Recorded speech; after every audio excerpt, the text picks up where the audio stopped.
அதிகமான அளவிலான ரேடியேஷனை நம்ம உடல் உள்வாங்கினா என்ன ஆகும்? ரேடியேஷன்னா என்ன? உயிரோடு இருக்கும்போதே நரக வேதனையை அனுபவிச்சா? 1999 ஜப்பானில் இருக்கிற நியூக்ளியர் டெக்னீஷியனான ஹிச்சாச்சி அவுச்சி அவர் கூட ஒர்க் பண்ண 2 பேர்.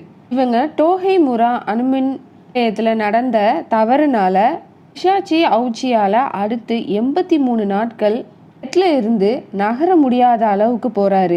உயிரோட இருக்கும்போதே உடல் அழுகுனா எப்படி இருக்கும்? அந்த அளவுக்கு இருக்குது ரேடியேஷன்.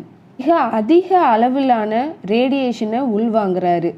செப்டம்பர் 30, 1999 டோக்காய் வில்லேஜ் ஜப்பானில் இன்னைக்கு காலையில் நியூக்ளியர் டெக்னீஷியன்ஸான ஹிச்சாச்சி அவுச்சி, யுகாட்டோ டொகோகாவா, அசாட்டோ ஷின்ஹாரோ இந்த 3 பேரும் அவங்களோட டே ஷிஃப்ட் வேலையை பார்க்குறதுக்காக போகிறாங்க.